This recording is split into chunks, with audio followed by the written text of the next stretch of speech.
இந்த செய்தியை உங்களுக்காக வழங்குவது அருண் மசாலா. 1983 ஆண்டிலிருந்து தரத்துடன் தன்மை மாறாத அறுசுவை சமையலுக்கான அருண் மசாலா.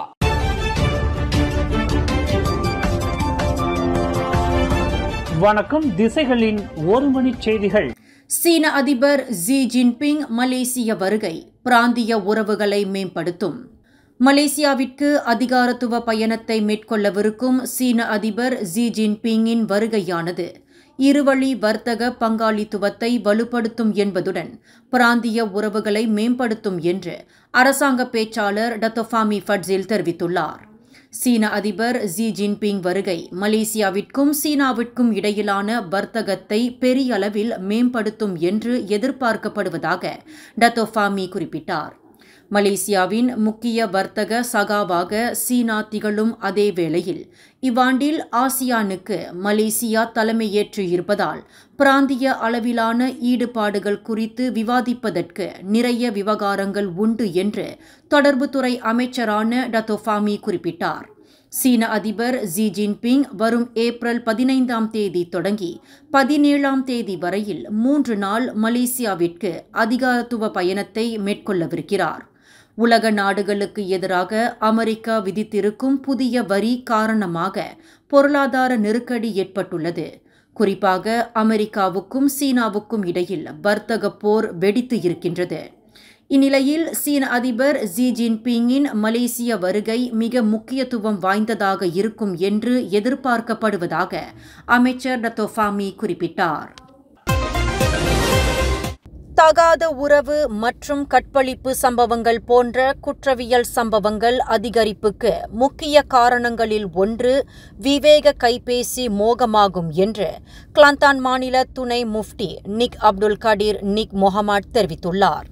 பெரும்பாலான சிறார்கள் தற்போது விவேக கைபேசியை கொண்டுள்ளனர். அதன் மோகத்தில் திளைத்திருக்கின்றனர்.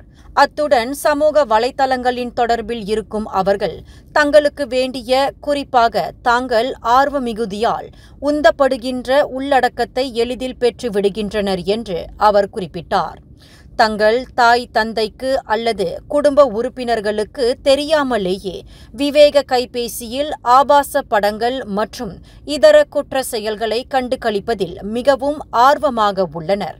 அவ்வாறு பார்க்கக்கூடிய ஒழுங்கீன நடவடிக்கைகளை நேரடியாக காணும் வாய்ப்பு ஏற்படும் பட்சத்தில் அதுவே அவர்கள் சமூக சீர்கேடுகளில் சிக்குவதற்கு வழிகொள்கின்றன என்று அந்த துணை முஃப்டி தெரிவித்தார். கிளாந்தான் மாநிலத்தில் 11 வயது சிறுவன் 15 வயது பெண்ணை கர்ப்பிணியாக்கியது மற்றும் கிளாந்தானில் தகாத உறவு மற்றும் கற்பழிப்பு சம்பவங்கள் அதிகரித்து இருப்பதாக போலீஸ் துறை அறிவித்து இருப்பது தொடர்பில் கருத்துரைக்கையில் அந்த சமய அறிஞர் மேற்கண்டவாறு கூறினார். விடிய விடிய கொட்டி தீர்த்த கடும் அடைமழையில் ஸ்லாங்கூர் மாநிலத்தில் பல்வேறு பகுதிகள் வெள்ளக்காடாக மாறின. காஜாங் ஷா ஆலாம் முதலிய பகுதிகளில் தாழ்வான பகுதிகளில் வெள்ளம் கரை புரண்டோடின. இதனால் வாகனமோட்டிகள் உட்பட குடியிருப்பாளர்கள் பலர் பாதிக்கப்பட்டுள்ளனர். காஜாங்கில் கம்போங் சுங்காய் மெராப் லுவார், கில்லானில் தமான் ஸ்ரீஜயா முதலிய பகுதிகள் வெள்ளத்தினால் கடுமையாக பாதிக்கப்பட்டதாக ஸ்லாங்கூர் மாநில தீயணைப்பு மீட்பு படையின் உதவி இயக்குநர் அஹ்மத் முக்லிஸ் முக்தார் தெரிவித்தார். வீடுகளில் வெள்ளம் புகுந்துவிட்டதாக அதிகாலை 3 மணி முதல் தாங்கள் அவசர அழைப்பு பெற்றதாகவும் சம்பந்தப்பட்ட பகுதிகளில் வெள்ள நீர் 1.2 மீட்டர் உயரம் வரை கரை புரண்டோடியதாகவும் அவர் குறிப்பிட்டார். சிறார்கள் மற்றும் பருவ வயது வந்த இளையோர்கள் மத்தியில் தகாத உறவு மற்றும் பாலியல் வன்கொடுமை சம்பவங்கள் அதிகரித்து இருப்பது பிளவுபட்ட குடும்பங்களின் எண்ணிக்கை அதிகரித்து வருகின்றன என்பதை காட்டுகின்றன என்று பென்தோங் எம்பி யோங் சஃபுரா ஒத்மான் தெரிவித்துள்ளார். கிளாந்தானில் 11 வயது சிறுவன் காதல் வயப்பட்டு தனது உறவினரின் 15 வயது பெண்ணை கர்ப்பிணியாக்கி இருப்பதாக ஊடகங்களில் வெளியான செய்தி உண்மையிலேயே வருத்தத்தையும் அதிர்ச்சியையும் ஏற்படுத்துவதாக உள்ளது என்று ஜாசேகா உச்சமன்ற உறுப்பினரான யோங் சஃபுரா குறிப்பிட்டார். இதுபோன்ற சம்பவங்கள் சமூக அந்தஸ்து மற்றும் அவற்றின் மதிப்புகளில் ஏற்பட்டுள்ள சரிவையும் குழந்தைகளுக்கு பாலியல் கல்வியின் அவசியத்தையும் பிரதிபலிப்பதாக உள்ளது என்று அந்த இளம் பெண் எம்பி தெரிவித்தார். இத்தகைய ஒழுங்கீன செயல்கள் தலை தூக்குவதற்கு குடும்ப அமைப்பு முறையில் எங்கோ தவறுகள் நிகழ்ந்துள்ளன. அவற்றுக்கு யார் காரணம் முதலியவற்றை ஆராய்ந்து உரிய நிவாரணத்தை தேட வேண்டிய காலகட்டத்தில் நாம் இருக்கிறோம் என்று சஃபுரா ஒத்மான் வலியுறுத்தியுள்ளார். 2012ஆம் ஆண்டு சிறப்பு நடவடிக்கைகளுக்கான பாதுகாப்பு சட்டமான சொஸ்மாவின் கீழ் கைது செய்யப்படுகின்றவர்களின் எண்ணிக்கை தொடர்ந்து அதிகரித்து வருவது குறித்து ஸ்வாராம் அமைப்பு தனது அச்சத்தை வெளிப்படுத்தியுள்ளது. சர்ச்சைக்குரிய அந்த கொடுங்கோல் சட்டத்தின் கீழ் 2023ஆம் ஆண்டில் 66 பேர் கைது செய்யப்பட்டனர். ஆனால் கடந்த ஆண்டு மட்டும் 175 பேர் அந்த சட்டத்தின் கீழ் கைது செய்யப்பட்டுள்ளதாக ஸ்வாராம் அமைப்பின் ஒருங்கிணைப்பாளர் ஜர்னல் தான் தெரிவித்தார்.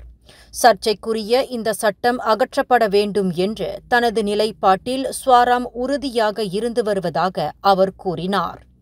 கைது செய்யப்பட்ட ஒருவரை நீதிமன்றத்தில் நிறுத்தி விசாரணை செய்யாமலேயே குறிப்பிட்ட காலம் வரையில் தடுப்பு காவலில் வைப்பதற்கு சொஸ்மா வகை செய்கிறது.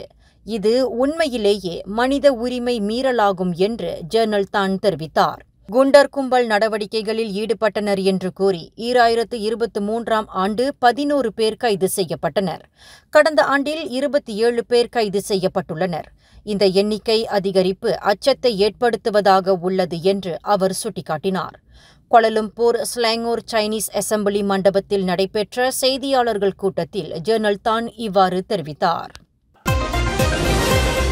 அடைமழையின் காரணமாக ஸ்லாங்கூர் கோம்பாக் 12வது மைல் கம்போங் ஒராங் அஸ்லி பூர்வக்குடி கிராமத்தில் ஏற்பட்ட நிலச்சரிவு சம்பவத்தில் ஒரு வீடு கடுமையாக பாதிக்கப்பட்டது.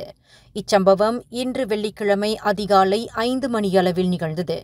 இதுகுறித்து காலை 5 மணியளவில் தாங்கள் அவசர அழைப்பை பெற்றதாக ஸ்லாங்கூர் மாநில தீயணைப்பு மீட்புப் படை இயக்குநர் வான் முகமது ரசாலி வான் இஸ்மாயில் தெரிவித்தார். சலாயாங்கிலிருந்து 9 கிலோமீட்டர் தொலைவில் பழைய கோலாலம்பூர் பெந்தோங் சாலையில் உள்ள அந்த பூர்வக்குடி கிராமத்திற்கு விரைந்த தீயணைப்பு மீட்புப் படை வீரர்கள் 40 சதுர அடி பரப்பளவை கொண்ட வீடு சரிந்து கிடப்பதை கண்டனர். எனினும் இந்த நிலச்சரிவில் யாரும் சிக்கவில்லை என்பது பின்னர் உறுதி செய்யப்பட்டதாக அவர் குறிப்பிட்டார். இந்தியா டெல்லியிலிருந்து பாங்காக் சென்ற ஏர் இந்தியா விமானத்தில் இந்தியாவை சேர்ந்த பயணி ஒருவர் மற்றொரு பயணி மீது சிறுநீர் கழித்த சம்பவம் பெரும் பரபரப்பை ஏற்படுத்தியிருக்கிறது. இச்சம்பவம் நேற்று முன்தினம் புதன்கிழமை நிகழ்ந்தது. இதனை ஏர் இந்தியா நிறுவனம் உறுதி செய்தது. துஷார் என்ற 24 வயதுடைய இந்திய பயணி மதுபோதையில் இவ்வாறு ஒழுங்கீனமாக நடந்து கொண்டதாக கூறப்படுகிறது. சிறுநீர் கழிக்க இருக்கையில் இருந்து எழ அவர் முயன்றுள்ளார். அவரால் எழுந்திருக்க இயலாத நிலையில் நின்றவாறே அருகில் அமர்ந்திருந்த ஜப்பானிய பயணி மீது சிறுநீர் கழித்ததாக தெரிவிக்கப்பட்டுள்ளது. ஏர் இந்தியா AI 2336 என்ற விமானத்தின் வர்த்தக வகுப்பில் நிகழ்ந்த இந்த சம்பவத்தில் பாதிப்புக்கு ஆளான அந்த ஜப்பானிய பயணி பெரும் அசௌகரியத்திற்கு ஆளாகினார். எனினும் அவருக்கு தேவையான உதவிகளை ஏர் இந்தியா பணியாளர்கள் செய்தனர். விமானம் பாங்காக்கில் தரையிறங்கியதும் இது குறித்து புகார் அளிக்கப்பட்டது.